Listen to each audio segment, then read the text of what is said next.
Soup- সুপ্রিয় শিক্ষার্থী বন্ধুরা, সবাইকে ধন্যবাদ।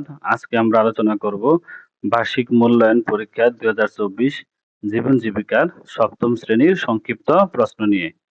সংক্ষিপ্ত প্রশ্নের মধ্যে 1 নম্বর যে প্রশ্নটা, এটা হচ্ছে আমাদের অর্থনৈতিক খাতকে কয়টি খাতে বিভক্ত করা যায়? আমাদের অর্থনৈতিক খাতকে উদাহরণ সহ লেখো। আমাদের অর্থনৈতিক খাতকে 3টি খাতে বিভক্ত করা যায়, যথা কৃষি খাত, শিল্প খাত এবং সেবা খাত।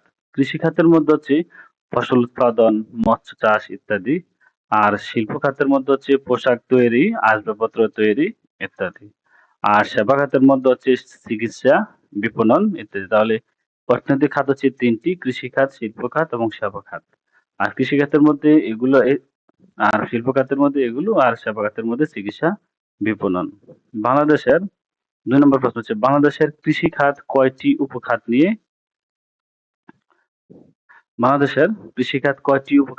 গঠিত?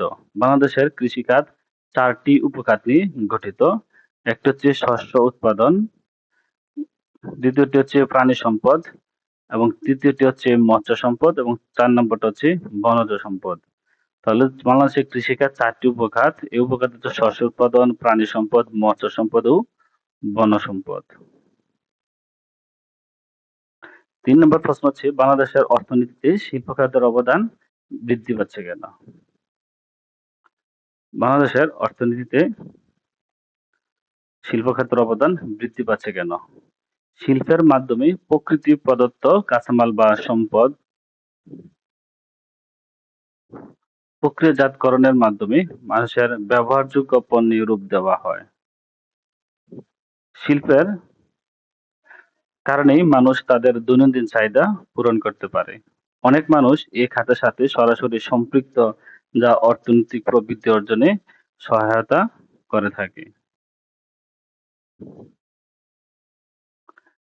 4 নম্বর প্রশ্ন হচ্ছে সেবা খাতের অন্তর্ভুক্ত এমন 5টি পেশার নাম লেখো।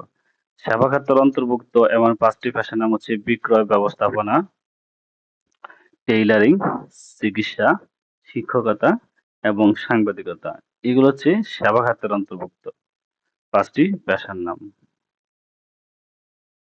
বর্তমানে গ্রামে আগের মতো সুদের ব্যবসা চলে না কেন? মোবাইল ব্যাংকিং ও প্রযুক্তির ছোঁয়ার কারণে বর্তমানে গ্রামে আগের মতো সুদের ব্যবসা চলে না। একসময় শহরের খেটে খাওয়া মানুষ ব্যাংকে যাওয়ার কথা চিন্তাই করতো না। তারা চাইলেও গ্রামে টাকা পাঠাতে পারতো না। যার ফলে গ্রামের তারা পরিবার সুদের উপর টাকা নিয়ে অর্থের অভাব পূরণ করত। কিন্তু বর্তমানে এর আমূল পরিবর্তন হয়েছে। মোবাইল ব্যাংকিং এর মাধ্যমে সে সকল মানুষ সহজেই টাকা স্থানান্তর করতে পারছে। ফলে গ্রামে সুদের ব্যবসা এখন আর চলে না। কৃষিতে শ্রমিকের চাহিদা কমে গেছে কেন?